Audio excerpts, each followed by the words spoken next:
The following is intended for mature audiences only. Discretion is advised.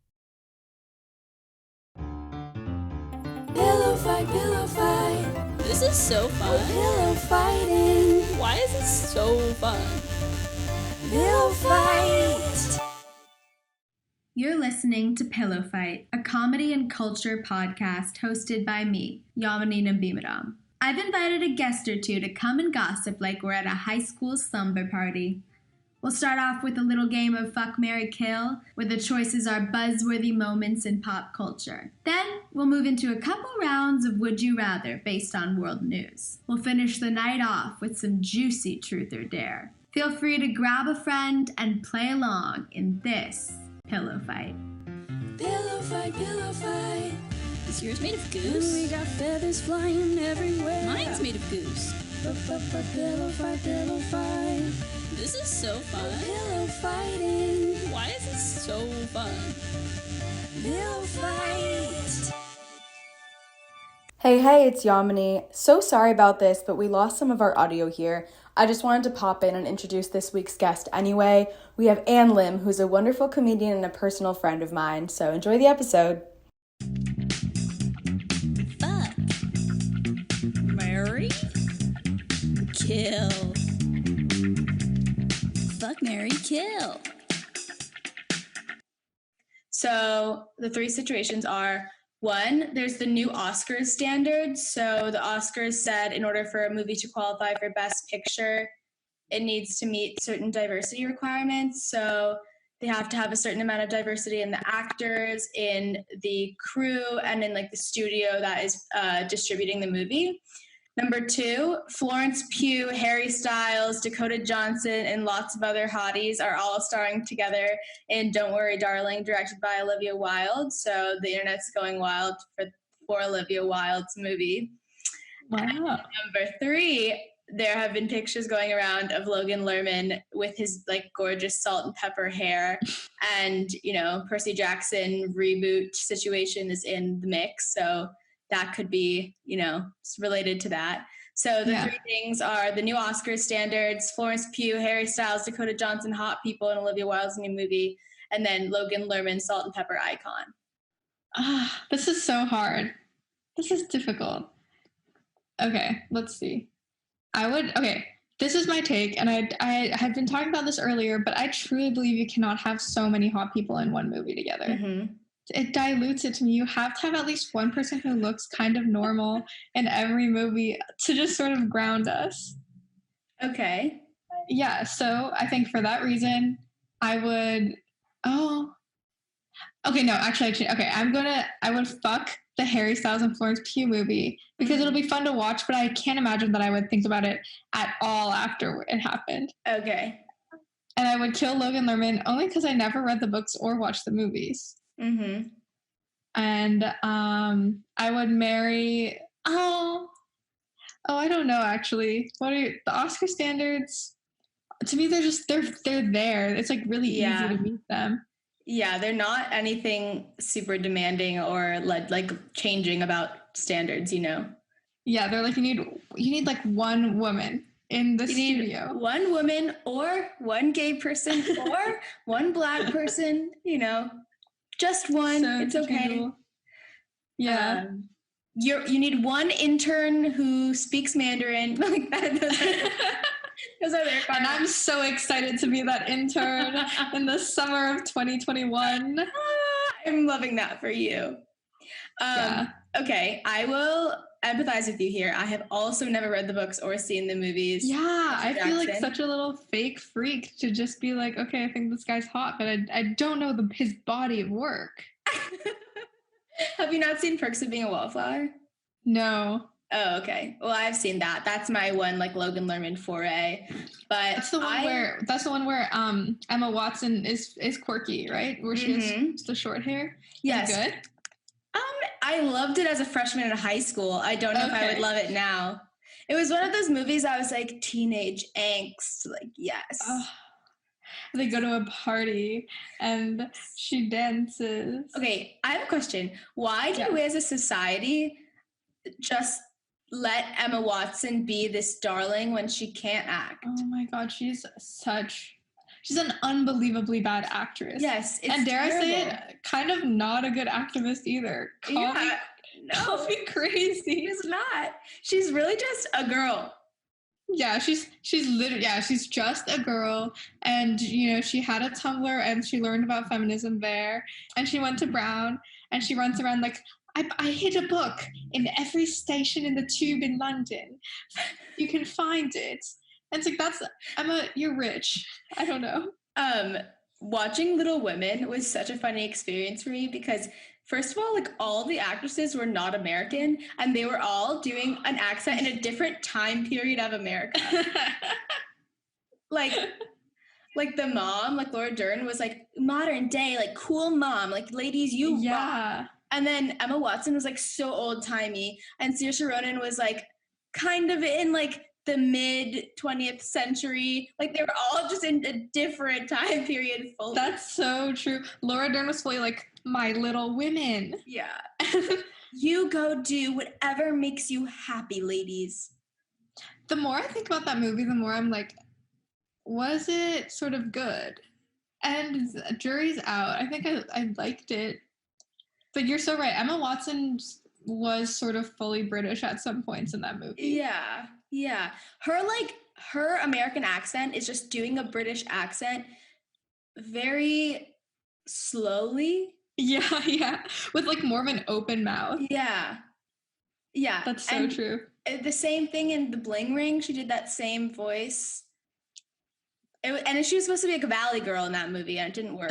But yeah, I didn't read Percy Jackson, and I'm not familiar with it.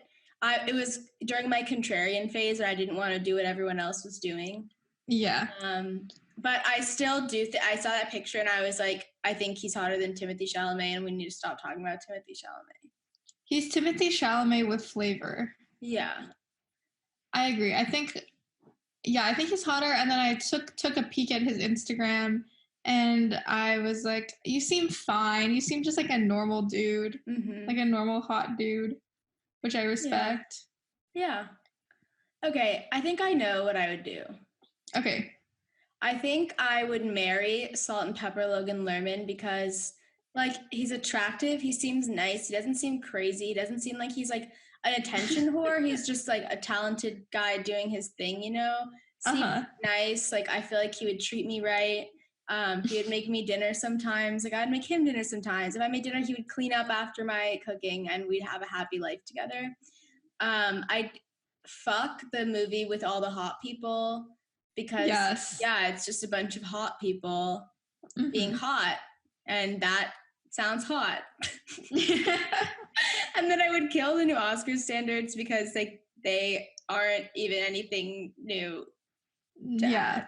I feel like they're already a real thing. I agree 100%. Just a movie with that many hot people, that is just sort of softcore porn where there's like no fucking but just acting, which I'm not interested in. I'm only interested in watching ugly people act well or hot people fuck. Like, that's it. How do you feel about an ugly person and a hot person together acting or fucking? Pro acting, not pro fucking, as Yamini knows. I'm extremely sex negative. I think fucking is gross and embarrassing. And I think to be horny is to sort of debase yourself in this way that's like, you know, we as a society worked for hundreds of thousands of years to give ourselves like indoor toilets and electricity, and now you run around being horny for a man. To me, it doesn't sit right.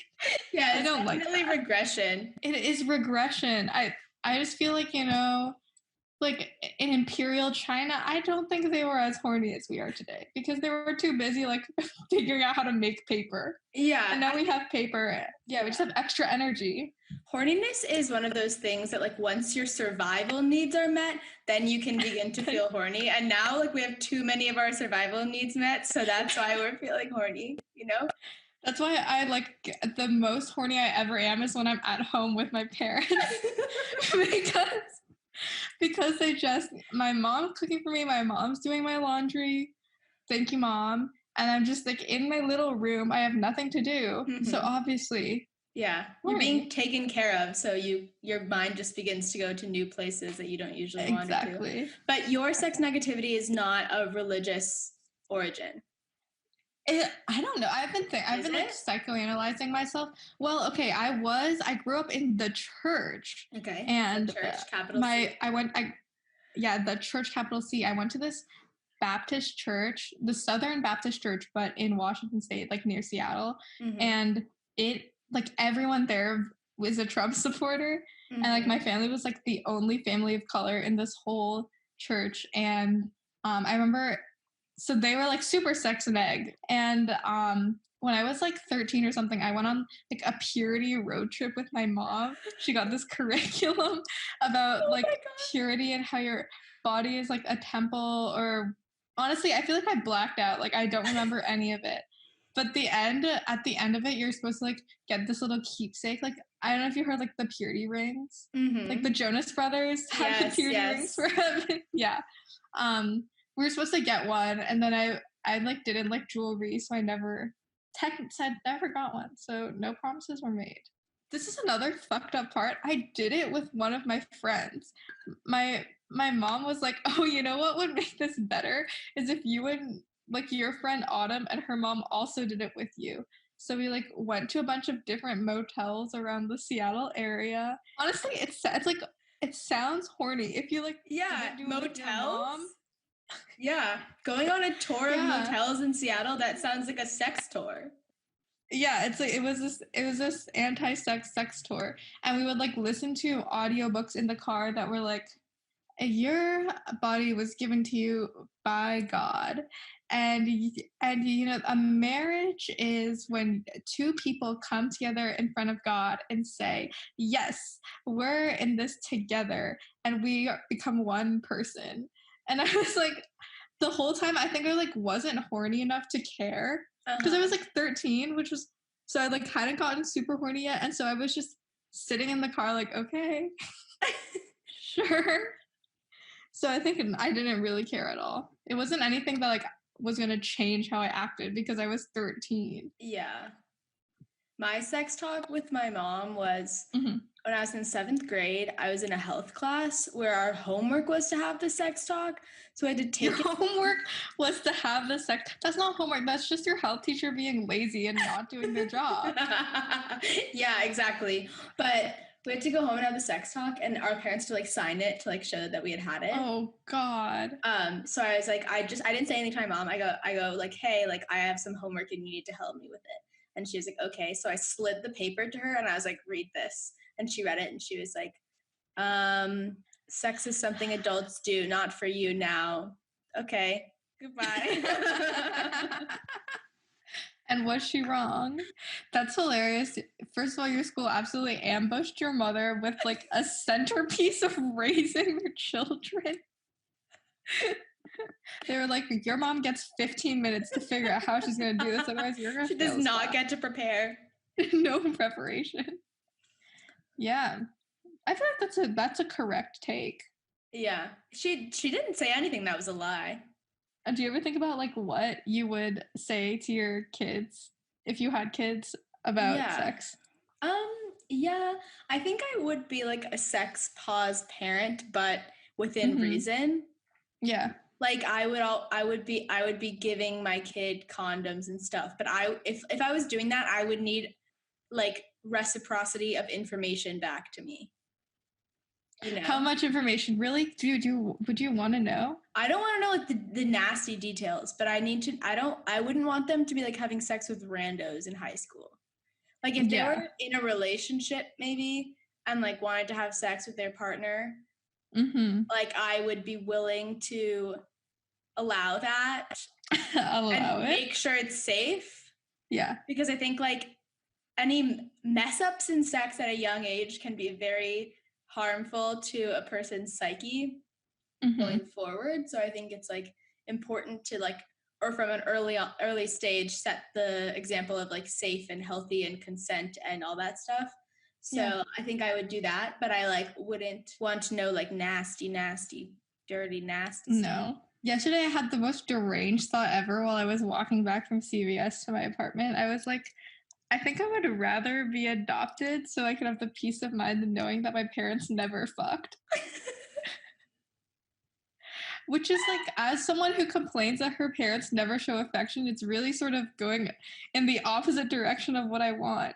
But I also don't want to think about that.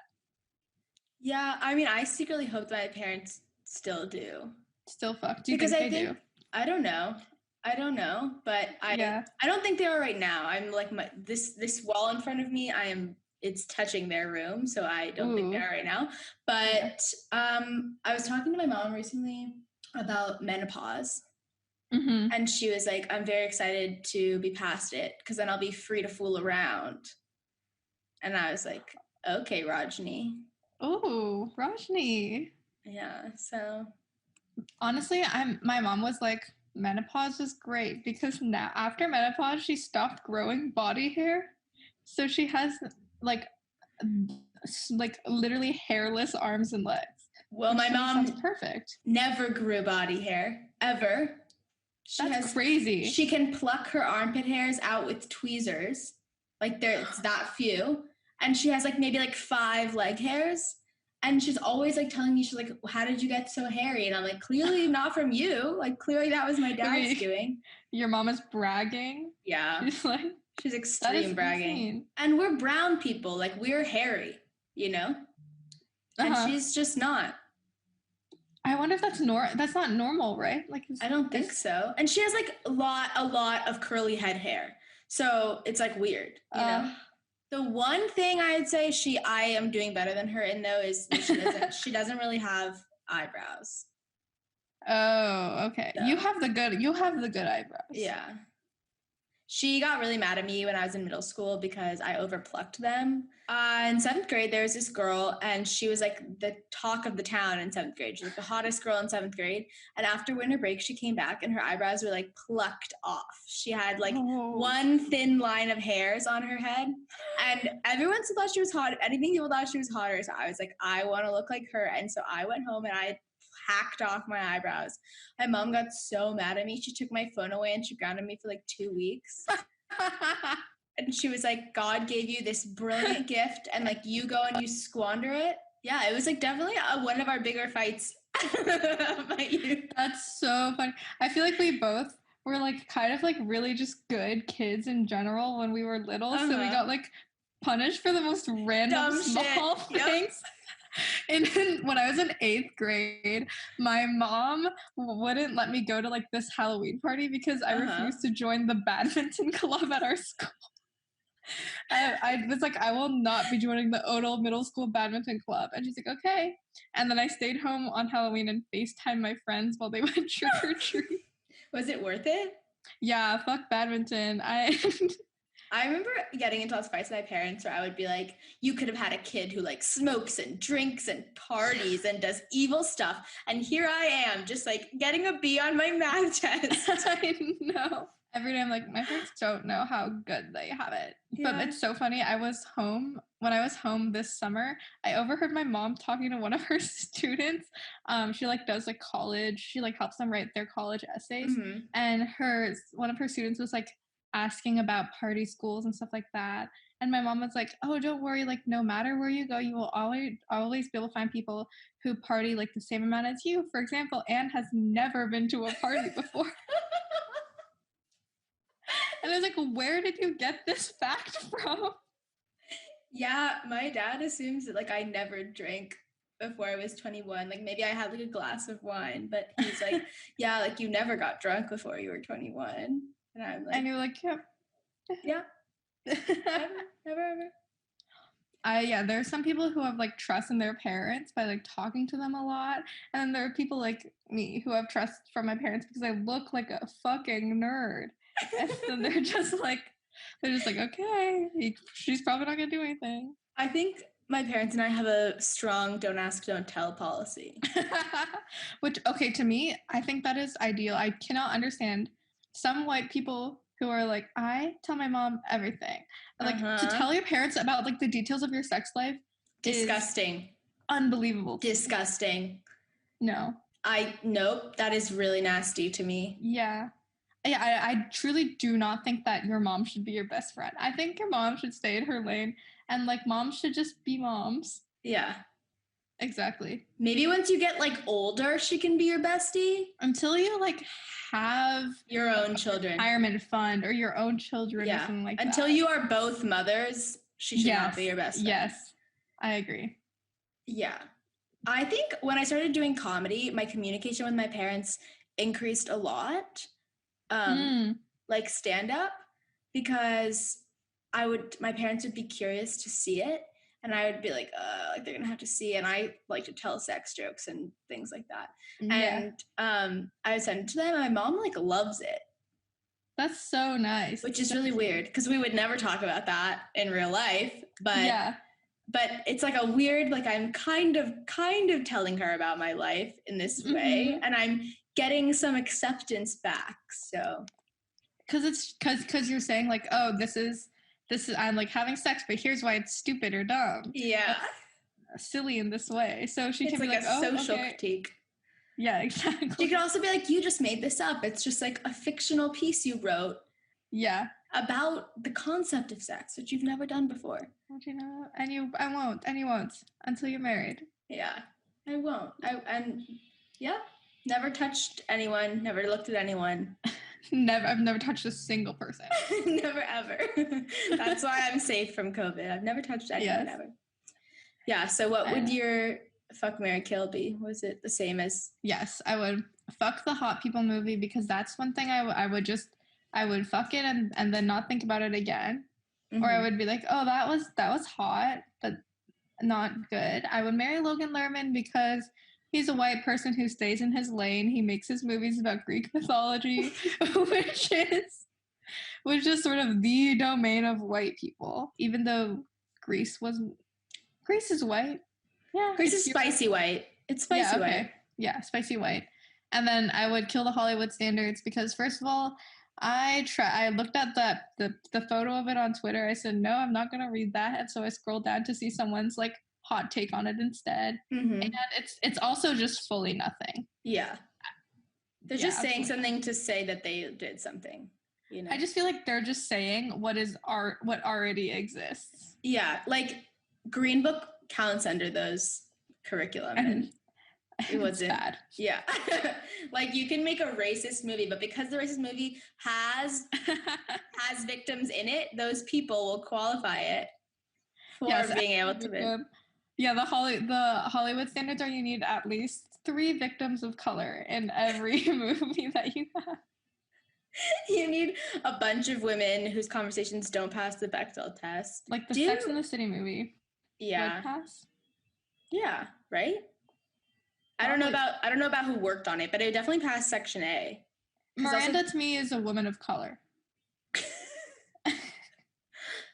Being a redhead is kind of being of color. I love white people who are redheads with like insane persecution complexes. It's really funny to me. It's so funny. People call me a ginger and they call me a ghost and they say the devil took my soul. Like no one says that. Children don't speak like an old-timey book.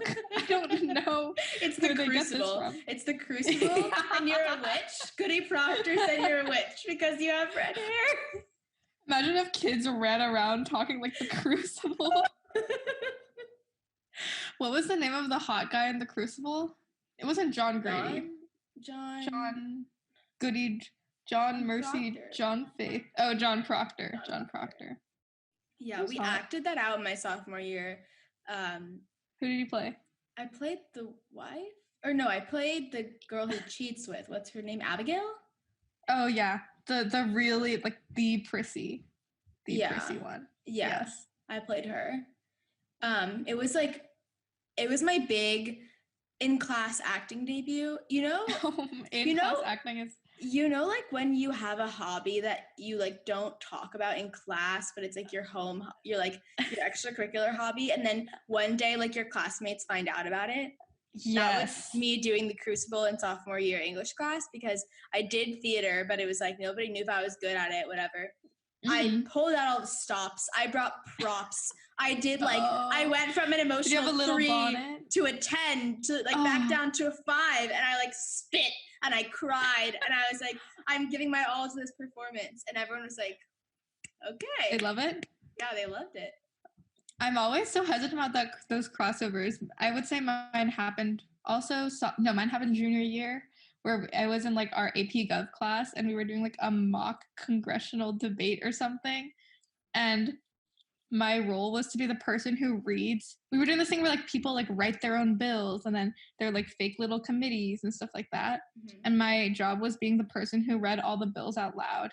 And my whole class got bored, so I read them really, really fast, and they enjoyed it. But I was also I feel so stupid. Wait, you did debate in high school? I didn't know this. This is a huge part of my high school narrative. Is I did Lincoln Douglas debate.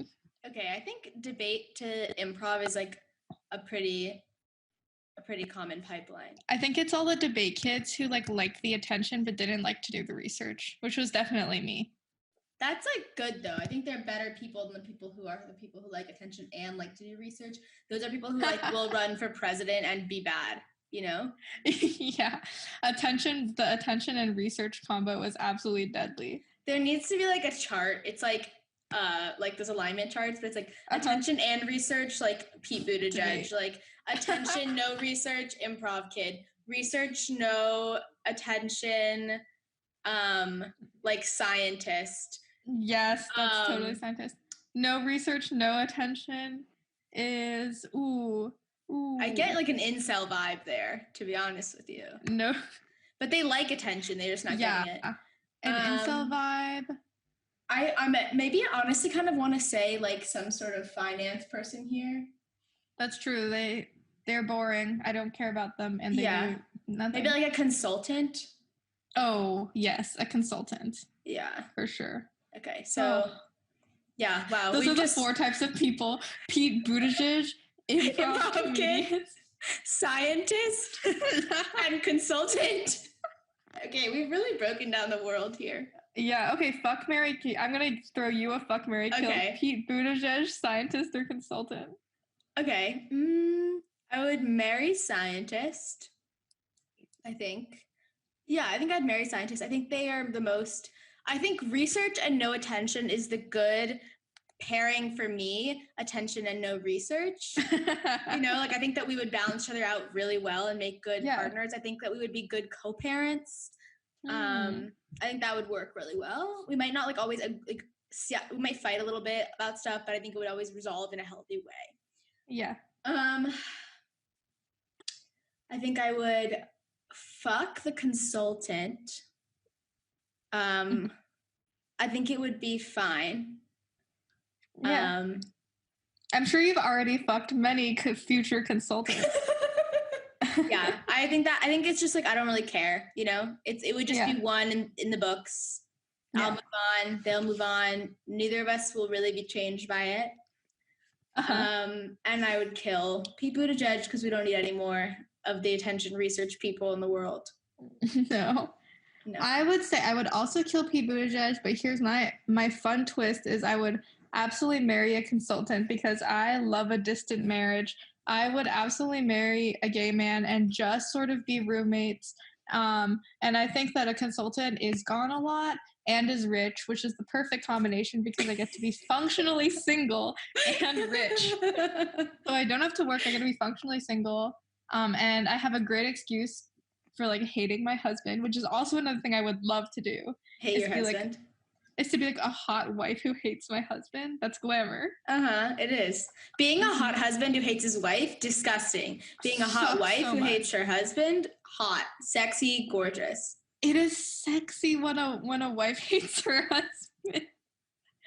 Anytime my mom says, I feel like I'm such a toxic daughter because anytime my mom says something bad about my dad, I'm like, yeah. Yeah, I mean...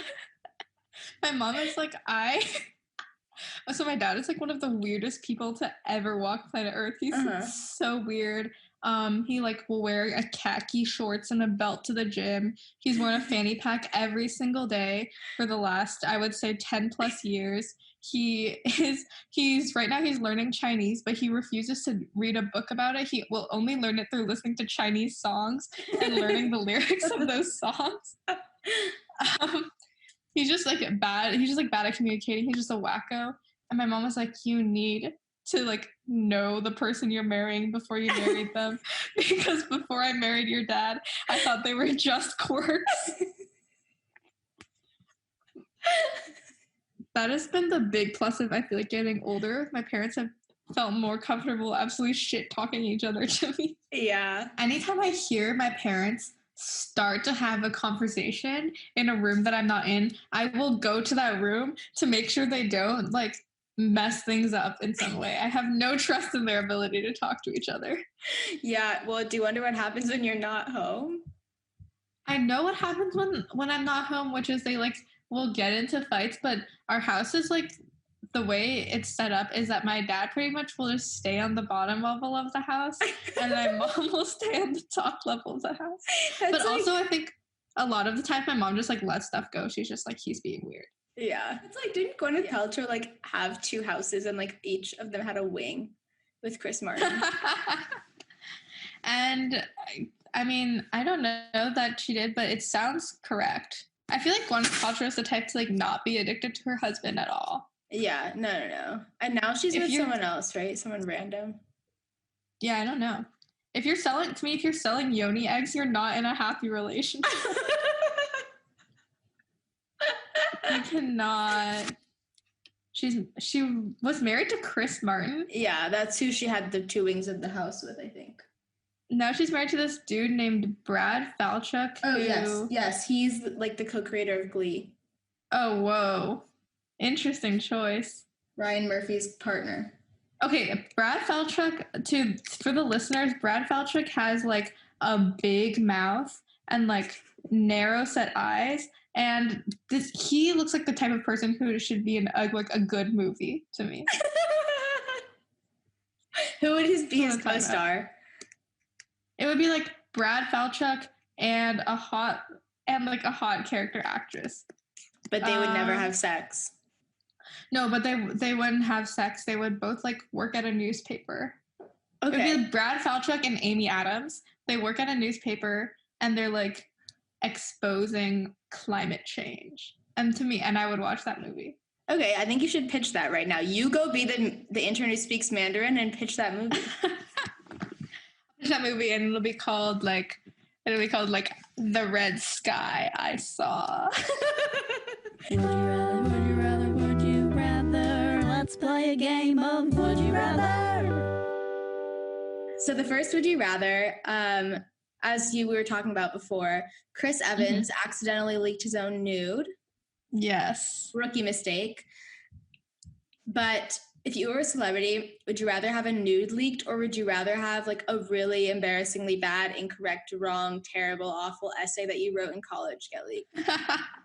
Like an essay that's like, I love the market economy. Yeah, like something like that, or just like completely misunderstanding something basic. I would absolutely have a nude leaked. Absolutely. Yeah, me too. I think the only thing I care about is my little stupid brain. Yeah. I also think like having a nude leaked, the people who would stop respecting me are not people whose respect I would want anyway. Like the people who are like anti, like people having nudes on the internet, like those are people that I don't care if they like me or not. But the people who would just stop respecting me after reading my bad essay are the people who I want respect from. Yeah, the people who I want respect from so badly. Yeah, like the geniuses of the world. Yeah, exactly. All the people on Twitter who have tweets that are like multiple sentences long. Like the threads. The threads. Where they have like 1 out of 20 and they have 20 tweets about it. Where they say like something that you think is normal is actually really bad. Mm-hmm. And then your mind gets blown and you're like, oh my God, am I dumb for not realizing this? Yeah. Do you ever feel that way? Like you have an opinion about something, or you read something and you're like, you have an opinion, and someone else says something and you're like, oh my God, like, why didn't I think of that? Like, am I dumb? Am I wrong? Am I stupid? Am I behind? Yes, that happens to me all the time. Also, when I like muster up the courage in my stupid little heart to like DM a tweet that I disagree with to one of my friends and be like, I don't agree with this take and here's why. And they're like, well, actually, this take is right. And then I sort of go, oh no, okay. Yeah. It's terrifying. Yeah, it's sometimes I'll just like sit in silence about it because I'm afraid. Like, I have certain friends who I'm okay with them disagreeing with me because I know that they won't respect me less, but I have some friends who I'm like, I'm only going to them when I have confirmed that my take is you know? You have like the level 1, level 2 friends who you like sort of workshop this take back and forth. You say, how do you feel about this take? Yeah. Level 2, you sort of float it at them. You get a little backlash, and then level 3, you're ready. You're bulletproof, and then you take that take. Yeah, having academia friends they always say I was in a class in the spring, and I would like say my little piece in seminar, and then the person after me would just say something so complex about something that I had never thought about before that I was like, I should drop out of the school. But you know what's really hot? What? Is when an academia friend like compliments you on a take you have. Oh, yes. That's so true. It is a feeling of satisfaction like no other. Mm-hmm. Like I've been in a class and I'll like say something and we'll be walking out of class and like one of those people who's like super academia-y will be like, that was like a really good point you brought up. And I'll be like, like from my fake skimming of the reading, I brought up a good point. Whoa. This is huge. Yeah. I think my strategy like after first year was think of like the hottest take you can possibly have and say it, because I know that my hottest take will not be nearly as like insane as an academia person's. Yeah, true. The second, would you rather? So Trump just said he would debate Biden on Joe Rogan's podcast. Very interesting. Yes. So if you have an enemy and you're like going for something together, like you have some sort of fight you're going off on, would you rather debate them on Joe Rogan's podcast or on Call Her Daddy? Call Her Daddy, absolutely, to me. I think that I would love to have like a very serious debate interjected with a bunch of like white girls talking about sex. I think that that's a perfect debate to me. I think that Trump and Biden should have the presidential debate on Call Her Daddy. On Call Her Daddy, totally. Yeah. Oh my gosh. Can you imagine? That would be kind of lit. Because usually for presidential debates, like, to be honest, I don't watch them because it's like, I know that I'm going to like punch myself in the face and then vote for Joe Biden. So yeah. I don't need to see their like little back and forth. But on Call Her Daddy, that would be gorgeous to watch. Since I don't like either of them, like having a fun moderator would really make me want to watch it. If the debates are trying to market themselves to me, which I don't know why they wouldn't want to do that, they should put like someone sexy and funny as the moderator, like Z-Way as the debate moderator. Can you imagine?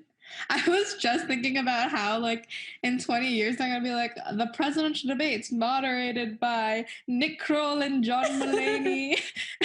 Just, like, get the kids to vote. Yeah. I know. They'll be like, we won't change any of our policies, but we'll start having, like, random stand-up comedians moderate debates. Okay, I also agree that I would do it on Call Her Daddy because Joe Rogan is the exact kind of man who hates me. Why?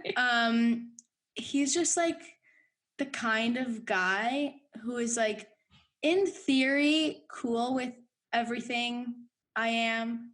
But like he'll meet me and he'll stare at me and he'll be like, nothing to say. No take. Yeah. No take. Yeah. And he won't like me just because I'm like young and fun and cool and quirky. And it's kind of against his like whole manly weird thing. Yeah. You know? I was gonna say, like, a Trump and Biden debate on Joe Rogan would be like, he would just make it deep in ways that are not important. Yeah, and I don't know, like, did you see that clip of Miley Cyrus like making fun of him? No. Well, she did. She went on his podcast and made fun of him, and that was great. But I'm not that kind of person. I think who, when someone doesn't like me, I can just like give it back to them in a jokey way. Like I don't think that's how I work.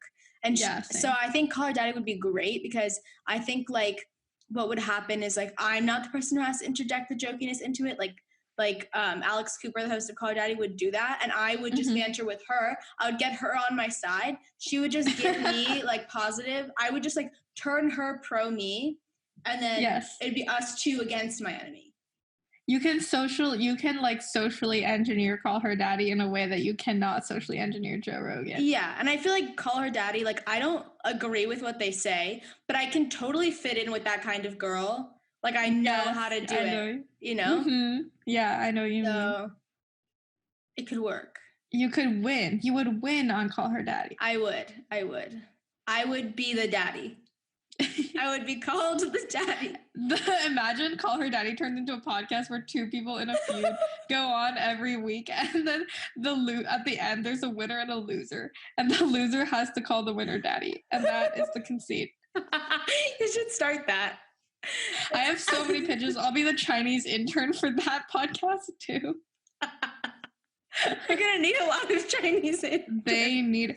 Call Her Daddy needs a Chinese intern. They do. They really do. That would spice things up in there a lot. I'm sure it would change things. I'm sure they don't have a Chinese intern yet. I would be willing to bet money that Call Her Daddy does not have a Chinese intern.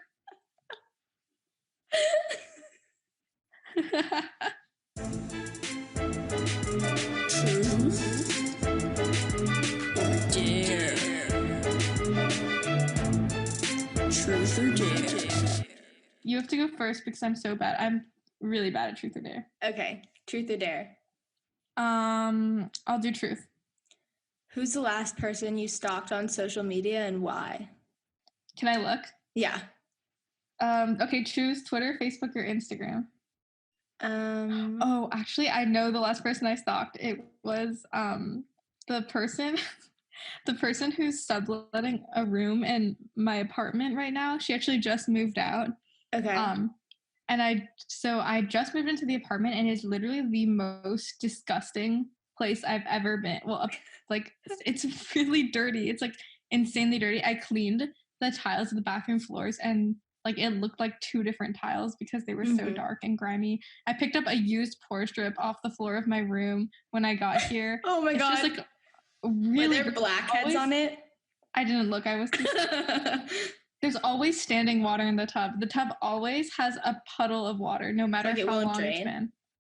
Yeah, I don't know. I think the tub just like has a dip in it, so that water will just sit there. But anyway, I was talking to the subletter about how gross this apartment was, and she was like, "Oh yeah, I actually lived here the past year." She seemed nice. I just felt bad for like telling her apartment was gross, but yeah, do stand by it. Okay, truth or dare? Dare? Text your family group chat like the most recent like meme or picture that you saved onto your phone. Okay. What is it? Let me see. Do you want a meme or just like a picture? I guess like the most recent picture you saved. Most recent picture is actually a screenshot of my family group chat, so I don't think that's the best thing. Because I'm not gonna. Okay, I'll send them this, which is I was fighting with a transphobic grandma on Facebook today. Okay. And in her bio, she has like an explanation, and then it says hashtag MAGA, hashtag Trump 2020, but she spells Trump TRUNP. Trump. But that's like my second to last screenshot. Trump 2020. So I can just send that to them. Send it over. Okay. I'll let you know if they say anything back, but I'm intrigued. It's been sent. Also, look at this is my last photo. I just want to share it. Look at these fucked up grapes from Whole Foods. I'm thinking about getting. They're grapes? Yeah, they're for the listeners. They look like eggplants. Yeah, they're like the length of your thumb. I think like weird long grapes. I want them. What do they taste like? I don't know. They're called moondrop grapes. That seems kind of cool. They just been on your mind? I've been thinking about them for a couple days. You should get them. I think I will. I love to sort of food edge myself where I think about a food for like a week or two before I have it. I had the most, okay, you can cut this out, but it's not important. But I had literally the most transcendent food experience 2 days ago when I had been thinking about having a hot and spicy McChicken from McDonald's for 6 months. And I finally got one on Friday, and I was eating it, listening to Phoebe Bridgers, and I think I like almost cried because it was so good. See, that feeling is better than an orgasm, and we should be chasing that feeling instead. I agree. And the thing is, that is attainable, and a man can give that to you. You can think that it's very easy for couples to do what the girl or, one member of the partnership just has to think about a food for 6 months, and the other member can buy it for them. And you can also do this every month. You start thinking about a new food. So there's recurrence. So every month you'll get a new food again. Yeah. But see, the downside is then that you can only have an orgasm once a month. Because you can't wait too long. Yeah, but there's some people in relationships who are having them less than that. So that's sad. So this is a real quick fix for that. Yeah, for those people, this is a good alternative. Okay, I feel like we're being call her daddy right now. We are. Having never listened to it, we just call her daddied. We just called her to daddied. I say, Anne, since you figured out that idea, you can be the daddy this time. Thank you. I'm the daddy. Congrats. Thank you so much. Truth or dare? Okay, I did truth last time, so I'll do dare. Okay, screenshot your internet browser history and post it on your Instagram story. and read out what some of the stuff is. Okay, well, I always use incognito mode. Really? Even on your phone? Yeah, even on my phone. For example, my last thing was how to clean dirty linoleum floors. And incognito. Okay. Or open up all your windows, so you can see what's going on. And do that. Okay, let's do it. Here, okay, I'm going to read you the 5 windows that are seen in my incognito display. How to clean really dirty linoleum floors. Jason Mantzoukas. Because I think he's hot.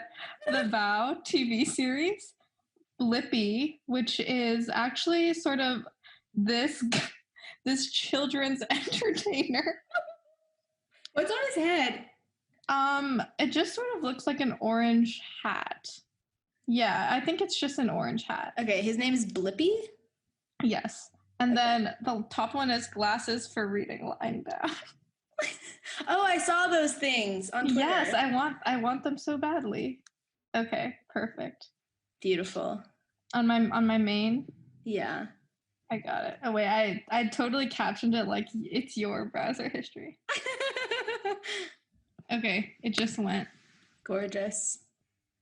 Gorgeous, gorgeous, gorgeous. That's a good. Oh, Blippi is spelled differently than I thought it would be spelled.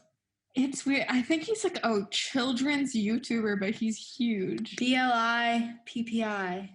Blippi. I feel like that he could be great or have a really dark, sordid history. To me, I feel like all children's entertainers are messed up and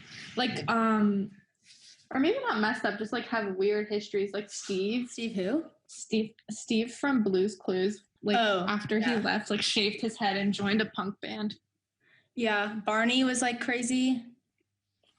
Yeah, I've never seen the man behind Barney. Yeah, well, I think there are many men behind Barney. If I Google Barney man, will that... Oh, okay, it's just this dude, David Joyner. That is wild. Okay, truth or dare? I did a dare last time, so truth? Okay.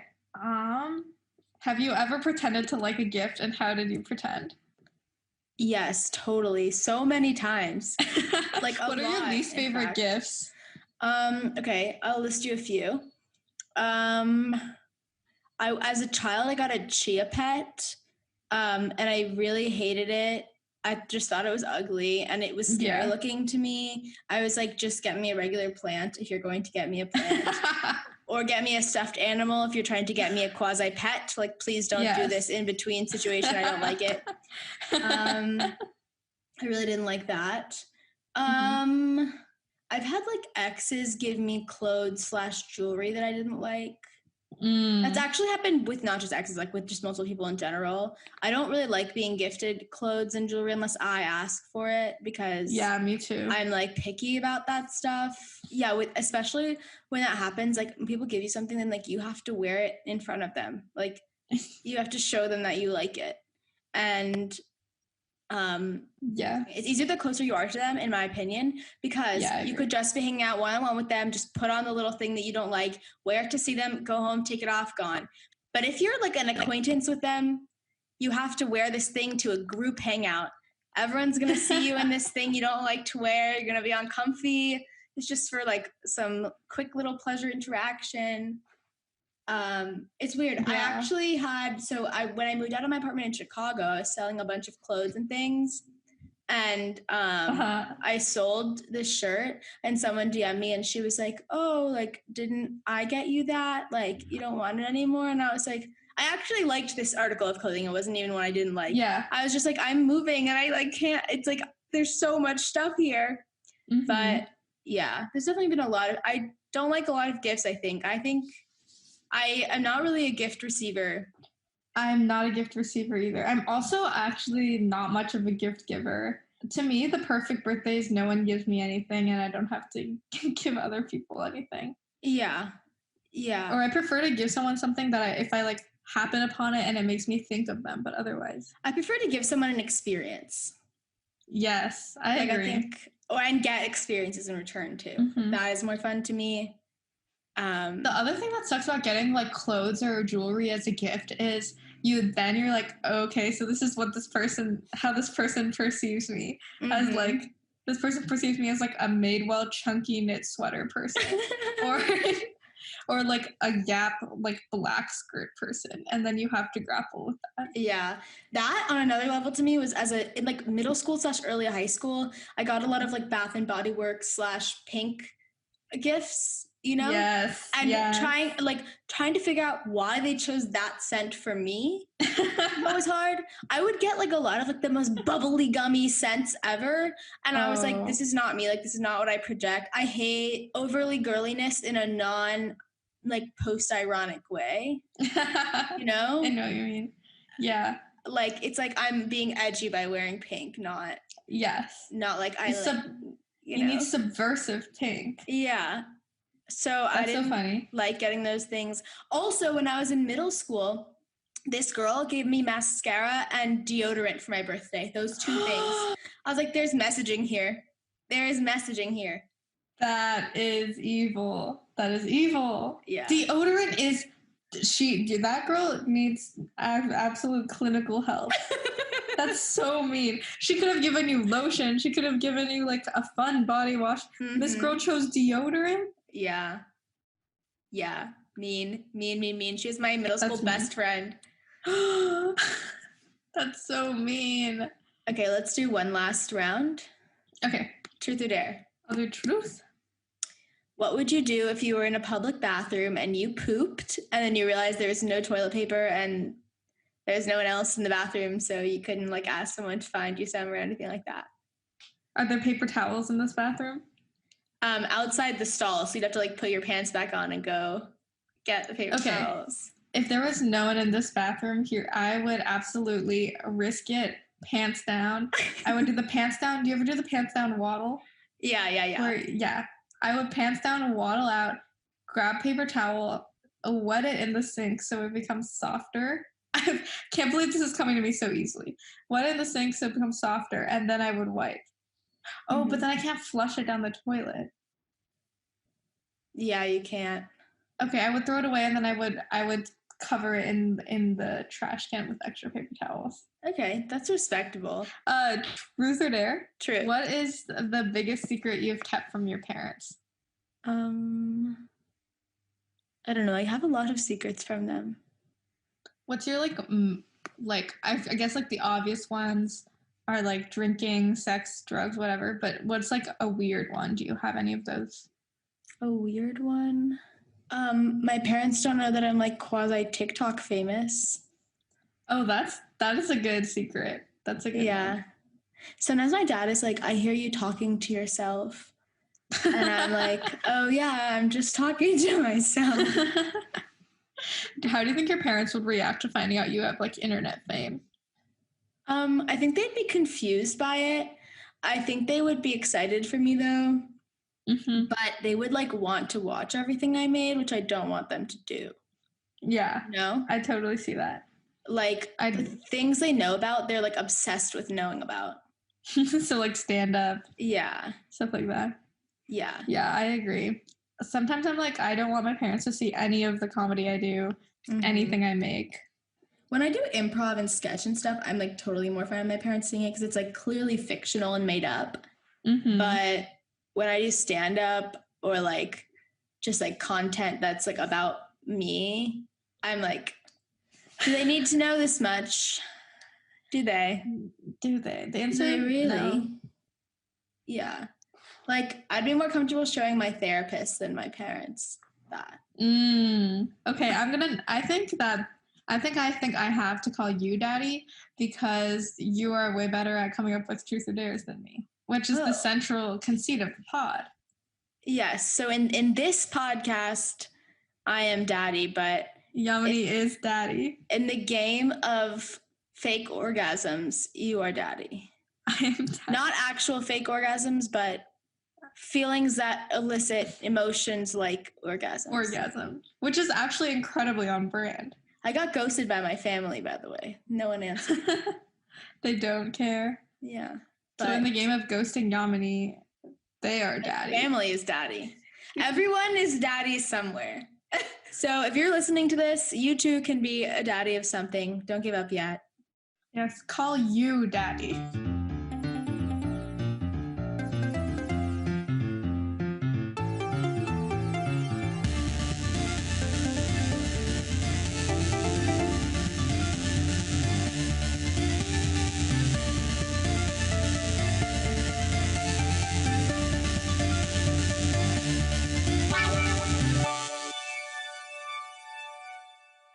Pillow Fight is a production by me, Yamini Nambimadom, with music by Greer Baxter. Thanks for listening.